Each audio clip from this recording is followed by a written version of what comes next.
All right, everyone, welcome back to another fun experiment that I'm going to be doing today. So we have just concluded our Memorial Day extravaganza. I hope you guys enjoyed all that was to offer during this live event. We tried to cover as many games as we can over 3 different tournaments that were live recording on OGS. And so right here I have handpicked 3 exciting matches for you guys, and these were matches that I wish I could have seen or I did see and I was covering during our live event, and we're gonna go through this. Now this is going to be an experimental commentary for a minute. As you guys can see, 3 boards are playing at once. These are replays, but we're gonna go straight through it. So without further ado, buckle your seatbelts. This is going to be a crazy commentary. I hope you guys enjoy it, and we're gonna get started. So with our first board right now, we are going to be going over none other than our San Diego matchup right here. So on our San Diego matchup, we have Jasper Liu, 7-dan amateur, not professional. They mistyped it in there, but we have 7-dan Jasper having a $130 bounty on the tournament. So whoever is the opponent, if they're able to beat Jasper, they will win an extra $130 against Michael. Yishan Michael, I forgot his last name. It doesn't show up on the OGS nameplate, unfortunately, but against Michael, and he is a 6-dan amateur as well. Now both of these players were undefeated going into round number 5. This is our finale round, and as you guys can see right now, we have a nice standard opening. Everything seems to be hunky-dory. We know that looks like that Jasper right here is going to be taking a little bit of a territorial control. Nothing too crazy as of right now. We do have 2 stones right here coming in, putting a lot of pressure on this initial bit right there. Now is anything else gonna happen in this game? I don't know, but we do see Jasper building his wall, potentially coming in to do a large pincer right here and putting a lot of pressure onto that stone. But again, as these players are playing, let's go on to board number 2, and we're trying to troubleshoot this all the way. And in board number 2, this is our Chicago board, and I really hope that I'm getting these boards correct. They had a different labeling in the OGS, so I can't tell which one's from Chicago, which one's from Maryland, but I believe this one's also from Chicago. And we have none other than Siyu Gan, 7-dan amateur against Tianshu Liu, 8-dan. And so these are extremely high caliber players. They are gonna go at it. You can see these strategies unfolding as of right now. So right now, what do we see? We see again a very similar opening to what San Diego was playing. We do see the enclosure right here, or the extension right here for black, putting a lot of pressure. White's putting a lot of pressure on that black stone. CU is going to grab that 2-space extension. We do have a wall being built on the bottom right hand corner, as well as Joseki right here in the bottom left hand corner. And so if we follow common Joseki, we're gonna hopefully see a black stone right here, maybe a white stone Hane right here with a black stone right here. That could be something that we might be able to see very soon. I don't know yet, and this is my first time actually viewing this game, so I'm really excited to see what's going to happen. I would love to see black moving out right here, kind of building alongside the wall, preventing any type of shenanigans happening in the center of the board, in the bottom middle of the board. And then on to our last board in Maryland, we are going to be doing none other than 2 professional North American professional players, Alexander Shi versus Michael Chen, 1-dan professional for both. And again, these are super high caliber players. And so with the professional matchup, we see the exact same type of behavior in the top corner here. And now let me see if I can get my pen out. Come on, there we go.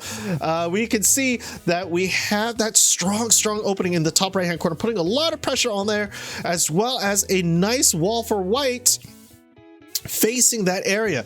Now Alexander is going to be pushing along the bottom side here, trying to get this huge humongous Moyo in the bottom middle of the corner. And as you guys know, and this is something that I just learned about Michael Chen's playstyle, is that he is hyper aggressive. He's gonna go at it without any regard for defense. So his style of play, at least from what other players have shared with me while we were live streaming this, is that he is all offense. What's a good offense is a great defense, and that is the philosophy that we might see from Michael in this match. And I'm super excited to see it. And so but let's just take a look a little bit more right here. We do have some end game positioning. We do want to fortify our white positioning right here on the side. And you can see that as white is stabilizing the left side of the board, black is also stabilizing the middle side here. And you can see black's middle control is going to be very strong. Now, with this move on B2, again, black doesn't need to do any more. Black is stable. Black can Atari and cause a lot of, you know, just a little bit of thorns on the opponent's side kind of move. Just keeping it there for nice Aji later, maybe saving it for a code threat. But what I would love to see from black in this area is to kind of prevent this white stone from doing any other shenanigans. Now, white is surrounded quite heavily, so maybe it's time for black to kind of play a move over here, getting this stone on the top right hand corner into play. Who knows? But it is anyone's game still. In this position, I really don't know which position I would be rooting for. Black and white seems fairly even as of right now. Now, as these players are continuing on, we do see that Alexander is going to take the cap on this white stone, preventing that white stone from doing any type of shenanigan, any push and cut. That is done. And Michael is like, you know what, if you're gonna take a big Moyo on the bottom, take that all that potential, I'm gonna start grabbing the right hand side of the board. You have a single stone, I'm gonna surround this stone. And Alex is like, go ahead, surround the stone. I'm gonna be taking a big move enclosure. Again, this is opening, this is still opening, corner, side, center. But as you know, with professionals, they understand that to a foundational, fundamental level, and they're able to experiment with opening theory and mid-game theory at the same time. But for us 5Q 7Q players, we are back and forth. And so for those of you guys who are wondering what my true rank is, I personally do not know what my true rank is. I'm usually unofficially around a 5Q, but to be safe, I'm going to be very close to what I have on OGS right now. So I've labeled myself as a 7Q because I'm roughly around 7Q on OGS, but I'm more of a 5Q unofficial. Again, I haven't played many games to kind of update that rank. So if you guys are curious as to my ranking, I'm gonna say safely is 7Q. Definitely. Anyways, so we're gonna keep going on, and let's step away from the professional board a little bit, and let's go back to San Diego. And so what is going on in San Diego? Oh my gosh. So what we see right now with Jasper, and this is just what I'm seeing right now. Jasper has a very nice control right here. He's looking like he's going to be pushing white to a corner, keeping white contained, having that, what would I say, having that style of, I'm going to let you live in the corner, but I'm not going to let you live big, right? I'm going to push you in the corner. I'm going to keep you settled in that corner while I gain outside influence. And you guys can see with Jasper, that's exactly what he's doing. Now he's going to push white into the bottom right-hand corner, as well as if you take a look at white's center group right here, white's center group is looking a little dicey. We see a nice round. We're fortifying, we're stabilizing from the top and bottom, and then going into a double pincer attack. And so what is white's plan? White's plan right now is really, I really don't know. At this point in time, we do have a lot of potential in the top left hand corner. That is white's corner, but if you guys take a look, white only has like 3 points here, maybe 8 points down here, and nothing else. And if this center white group right here is not yet alive, and so a double pincer attack flanking from the front and the bottom, white's in trouble. And we also have a white's left side group right here, really not alive. Yeah, it's still a stick. And so I don't know what's gonna happen, but we do see that push and pull into the corner, and we're just gonna have to wait. And so with that being said, let's go on to our next board number 2, Chicago. Oh my gosh. So with Chicago, CU and Tianchu, what has happened unfolded right now? We do see black stabilizing in the top left-hand corner, not yet alive, but is in a nice position to escape out into the center, which is what we want from our play right here. White could play right here, forcing a restriction on the eye shape or eye potential for black in this top left-hand corner, but that is okay. Right now, there are more urgent groups to keep in contact right now, and you see this L-shaped group for white is in a little bit of a trouble. We knew want white to kind of come on out and protect themselves. We see as black is putting the pressure on white right now, black is going to start building his moil right here in the top right hand corner. Now this is a very interesting opening because right here we see a knight's move enclosure with a large knights. Now if white wanted to right now, white can easily go in for a 3-3 invasion, restrict black's potential in the top right hand corner and really take those points away. And so black has to really fortify this area right here to really confirm this big chunk is his territory.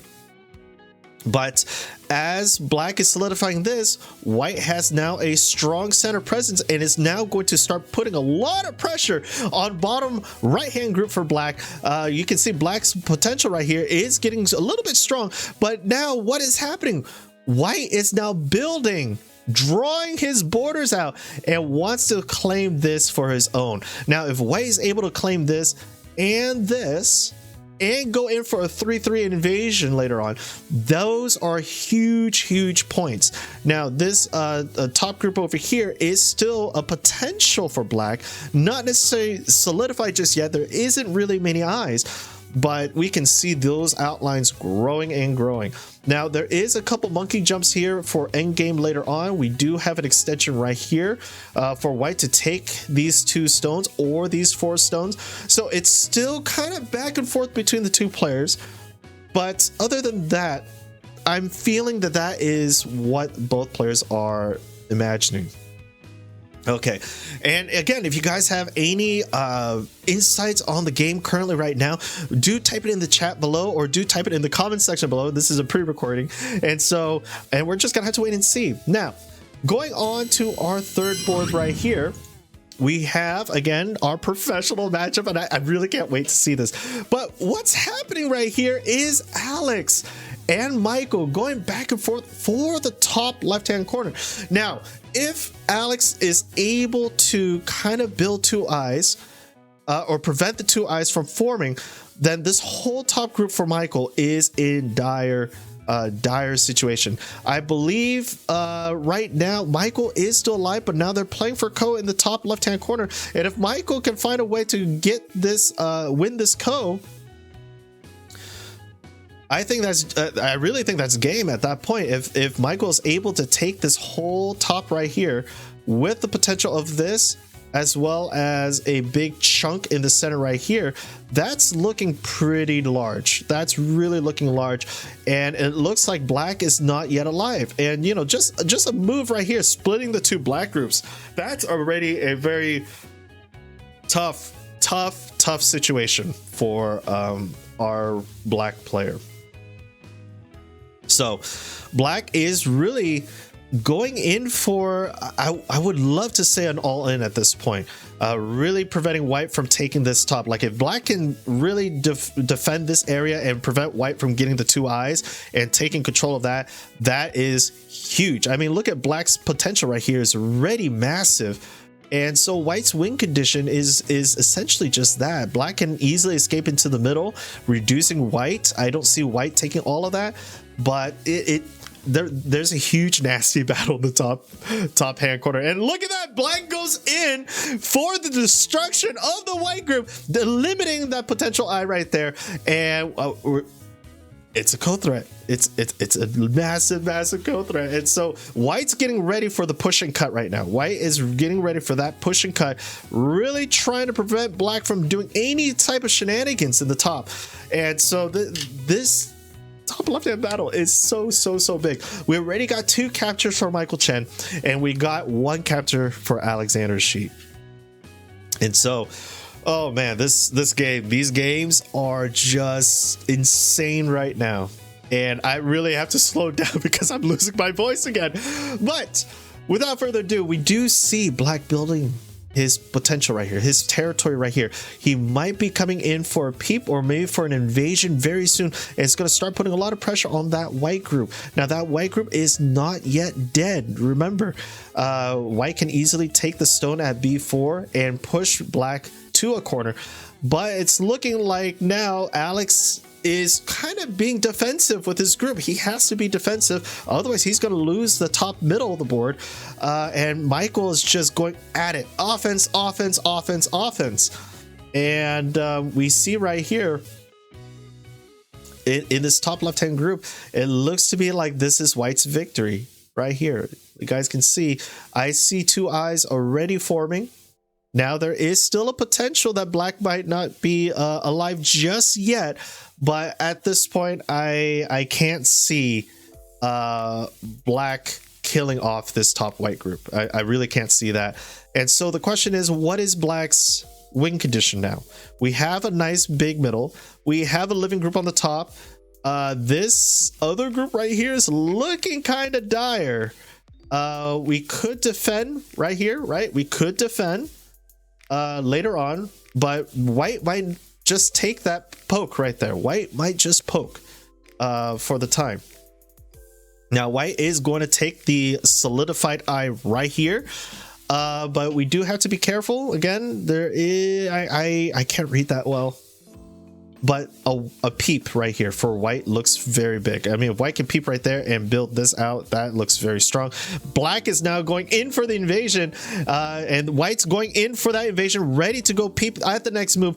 Black is doing a reduction move right here, building off from his extension right here on the N5 positioning, and we can see that black really doesn't want to get cut off right here. There is a cut, okay, so white can easily honey right here, cutting off black. We do see the poke coming in at the B13 round. Black is going to be filling, and then white is going to cut it off.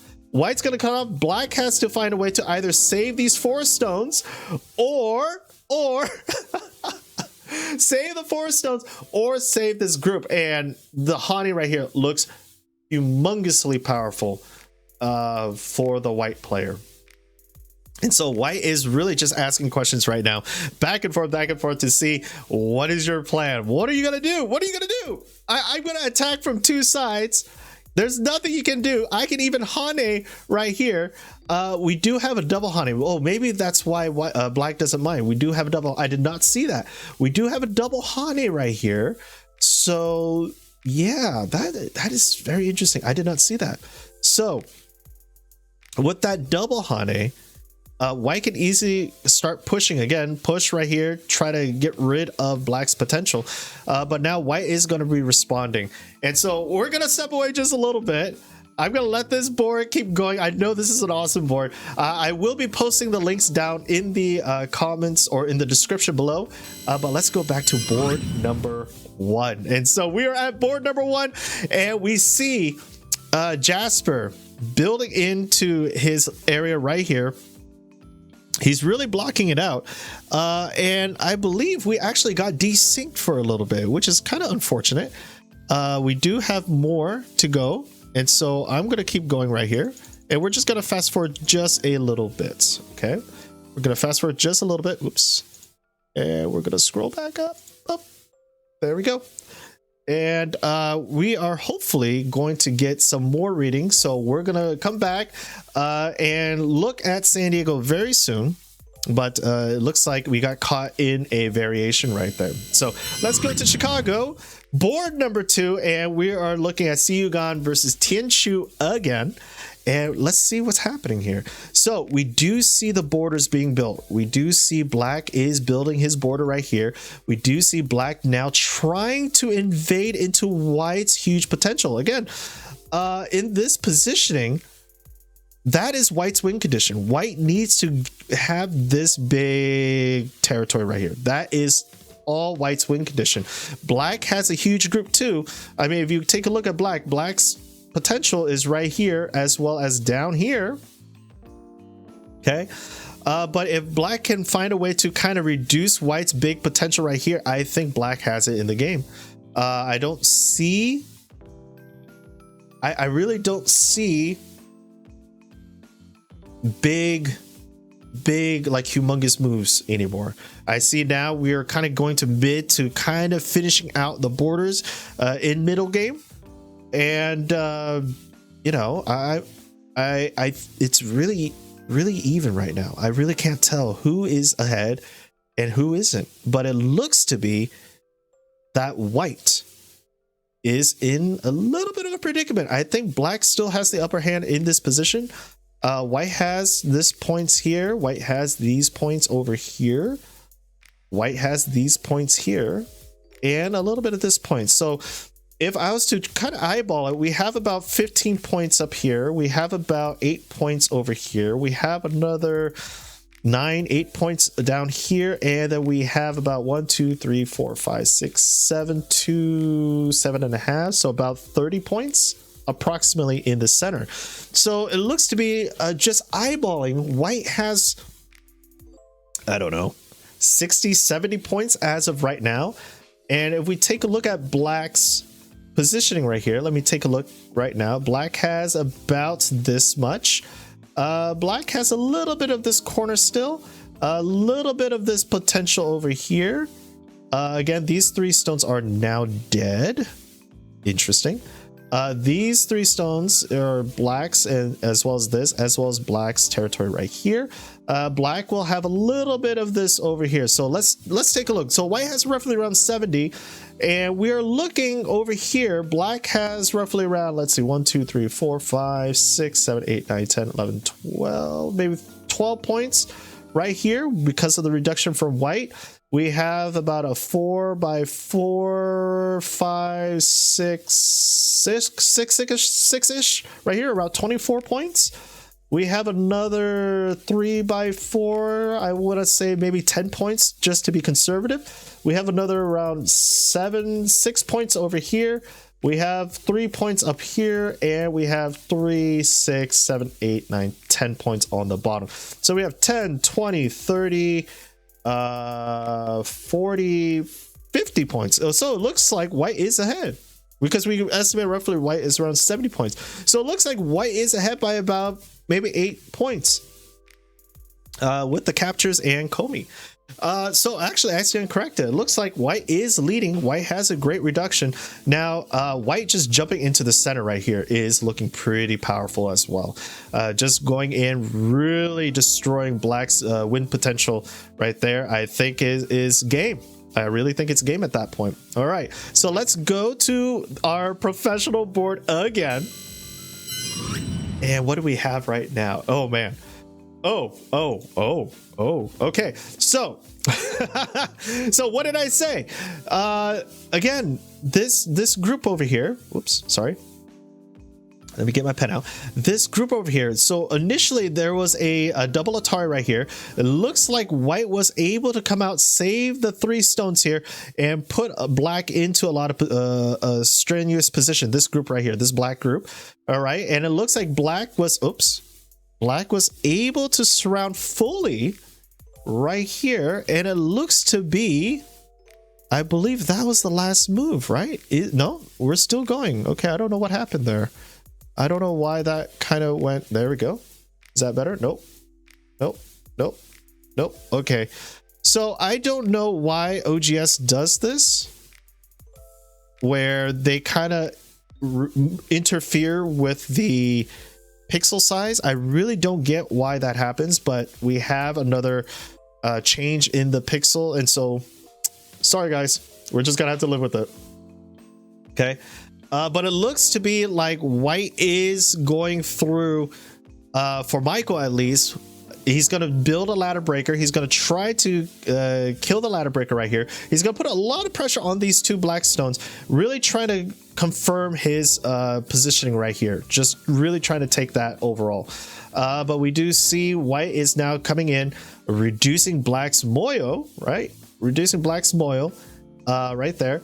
And we see that black is like, you know what? I'm gonna put a lot of pressure. These 4 stones are now in Atari. White has to extend. White can't really just leave that alone. White's going to extend, and black can just keep pushing at this point. Black can just keep pushing into white's big area.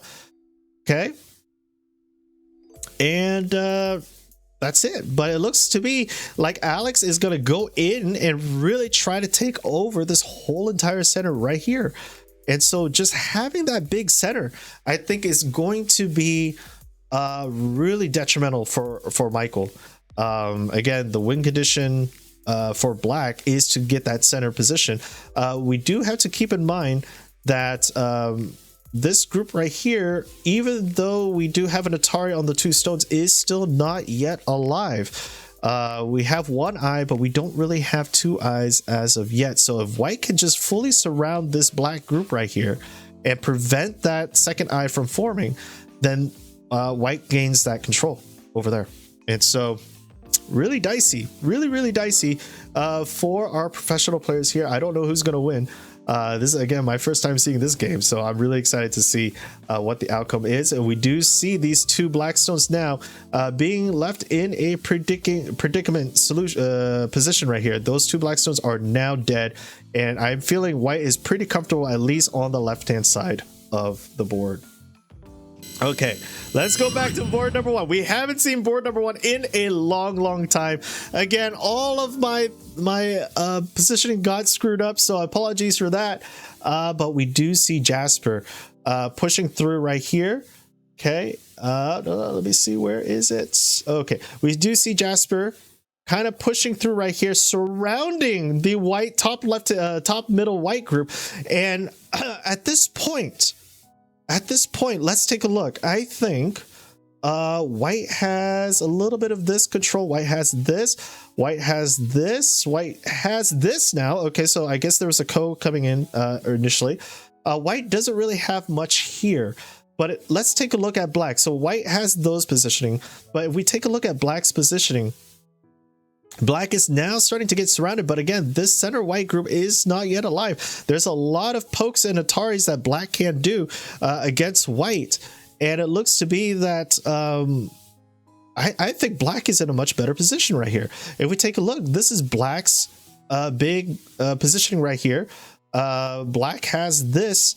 Black also has this, right? This white stone here, and if black can capture this, black will have this as well. So in comparison to what white had initially, just by outlining the circles, I feel black is in a very comfortable position at this point. And we do see a peep right here, but now black can have a double target in either position. He's going to go in for the kill right here, destroying this eye. White needs to extend right here, but again, black can just connect up, and we have a complete disconnect from the 2 groups right here. Now, with that being said, black just needs to extend right here, disconnecting this, but he's not going to disconnect. That is very interesting. So he's not going to go in for that position. He's going to go in for this one. White's going to take, and now black just needs to completely surround, right? Black needs to completely surround. Black has 1, 2, 3, 4, 5 liberties. It's looking kind of dicey, but he's trying to get rid of the eyes right now. Black can, if black wanted to, just hop on out right here. That's easy to do. And black is gonna go down in here. I don't think black is in trouble whatsoever. Yeah, no. 1, 2, 3, 4, 5, and we have 1, 2, 3, 4, 5. And again, black can always extend liberties out, so that's not a big issue. White is now going to try to escape. And there is also a 2-stone ladder right here. So if we can have a ladder breaker, that would be nice. White's going to fill right here, and black just needs to pretty much maintain white into this area.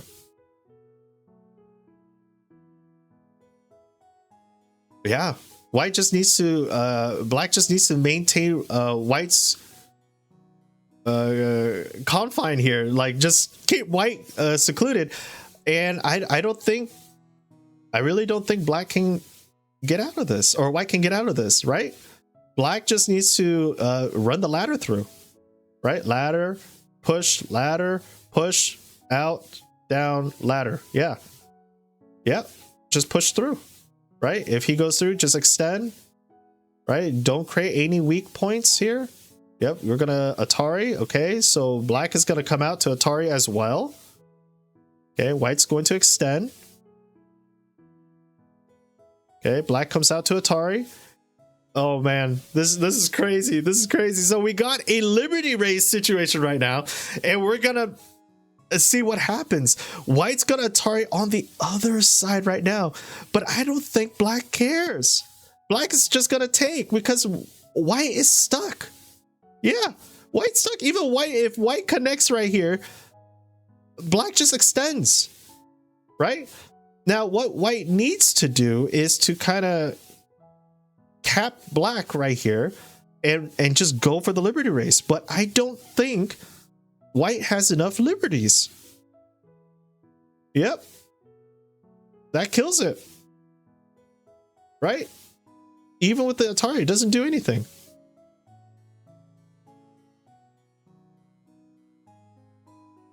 Is that it? I don't see any moves after that. So black played his last move, and in this case, white resigns. White has officially resigned the San Diego board. That means Jasper Liu successfully went 5-0 in the San Diego tournament. Now, just to give you guys a backstory, Jasper Liu has been two-time San Diego champion for the past, I think, 2 or 3 years. And so for him, this is the third tournament in a row for San Diego that he is officially won. So he gets to collect the bonus bounty, and we're done with San Diego. So with that being said, San Diego is now concluded. Let's go to Chicago. How's Chicago doing? Chicago is going through. It's still playing through, and we do have a coast situation right now. So what was our win condition? So we do have black solidifying this position right here. We do have black solidifying this position over here. Black has this position right here as well. So we have massive positioning for black in the center of the board. And again, remember, white's win condition, white was ahead in this game, if I recall, from our eyeballing. We had about 8 points ahead for white. But black is like, you know what? We can play all you want. I'm not going to let you reduce me down. I'm going to block you. And we're going to just have a nice time. So this is all just end game move. Just reduction. And yeah. He's going to push through. We're going to cap on the top right here, preventing white from entering in. And there is another nice move for black over here. Black can play over here as well, but it does lead to a lot of Aji. Maybe black's better move is just to keep solid. Okay, disregard all of that. We do have a double Atari coming up, which is very interesting. Again, this is a snapback, so black can't really do anything. Yes, we do have that extension right here. Stay solid. We lose the 2 stones, that's okay, but we are going to solidify our end positioning. White is gonna block right there, and I think this is game. We do have a couple more end game moves right here for black, and so it all comes down to end game. Maybe both players have finally caught up, but with let's see here, with CU having 3 captures.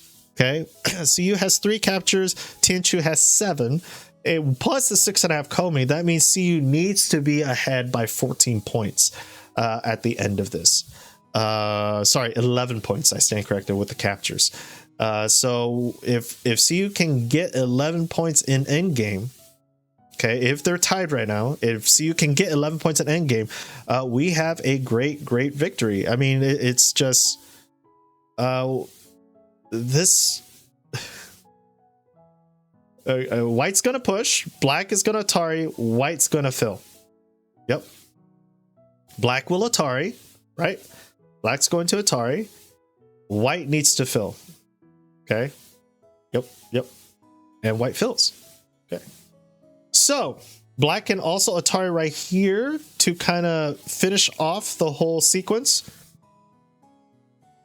Interesting that white took that. That's very interesting. But black should fill in right there just to kind of force the capture. Okay, Atari first. Not bad. But again, I like this move over here. Come on. White's going to play endgame. And then we're going to go down. So we are almost done with this match here. Okay. And let's take a look at our last board. So this is still concluding. Let's take a look at our last board. And right here, we have Michael Chen versus Alex Shi. And it looks like this game has also concluded. And so we can see, let's just take a look at the last couple moves. Oops, that's way too many moves. Let's take a look at the last couple moves here. We see that black is trying to come in. White is going to block. Black is going to try to save the stones out here. White's blocking. Black is cutting. White is now cutting. And black is trying to solidify, reconnect all of his groups. White says, nope, I'm not going to let you. Black is like, yes, you're going to let me. And White's like, nope, you are going to get into an Atari position. And with this move right here, this was the last move. If we take a look at this black group right here in the right hand corner, this black group has no two eyes. Okay, doesn't have two eyes. White has gone this huge moyo over here, and it looks to be black resign this match. Okay, so if I was to take an estimated score right now of this, if I can find the estimated score, please. If we're to estimate the score right now, white has won by 17 points. So Michael Chen, with the strategy of offense versus defense, has won board number 3. We go back to San Diego. San Diego, estimated score for San Diego, let me see here, is black wins by 32.5 points. And to Chicago, let's see Chicago. With Chicago, the game is still going, so we don't know who's going to conclude in the Chicago game. But let's keep going right here. We do have a co-situation coming in. So they're fighting for half a point right now, which is surprising. It's very surprising that they're fighting for this half a point. Again, black is going to solidify. White's going to take the half point right here. Yeah, there's still a lot of moves left. Yep, white's going to solidify. Again, that's just to solidify. Black solidifies the co. Yes, maybe. Just get rid of it, right? I think all the borders have been filled out. Yep, black solidifies. And then what's white's move? Maybe right here, poking at the Atari, maybe? Nope, right here, filling in the potential Aji, I think. Okay, now black is going to go in for another half a point. I don't know if that's needed at all. White's going to push in, but it looks like black should just solidify, right? These are just 1 or 2 points. I don't see white doing too much here. And I think this is GG as well. So if we're to eyeball it, I feel that black has a bigger area. Right, guys? Is that okay to say? This area right here looks equivalent to this area. Okay. This area right here looks equivalent to about this area. Right? And then the last 3 areas looks equivalent to about this area for white. So the 3 areas right here, this, and this, looks equivalent to that area. So it looks to me, I would like to say that black is in the lead for this positioning right here. So I don't know. It is a very, very interesting line. I think there's a couple more moves left. That's it, right? Couple more moves. Come on. It's got to be. There we go. Okay, we're just filling out the last couple moves here. Oh man. So guys, I hope that you guys have enjoyed this live 3-board commentary. Again, these are replays from this past weekend. A lot of these games I'm trying to understand for the first time. And it is crazy, and it's really hard to kind of balance between 3 boards, but hey, we're doing it, and we're showcasing these 3. And so white has now played their last move. Both players have passed, and to conclude our commentary for the day, the estimated score says that white has lost, not just kidding. White has won by 2.5 points. This was endgame galore. 2.5 points was white's victory. White won. That is insane. That is absolutely insane. It all came down to endgame. Those half points it all came down to that. And white was just ahead by a teensy little bit. So what a match. What a match. What a match. What a match. So if you guys like these style of commentaries, let me know. I'll try to make some more. Let me also know what can be improved, what you would like to see more of, and just let me know, because we are trying to kind of do things like this for the AGA as well. And so any comments, critiques is more than welcome. So thank you guys so much for watching. Until our next special cast, I'll see you guys in the next video. Take care, everybody.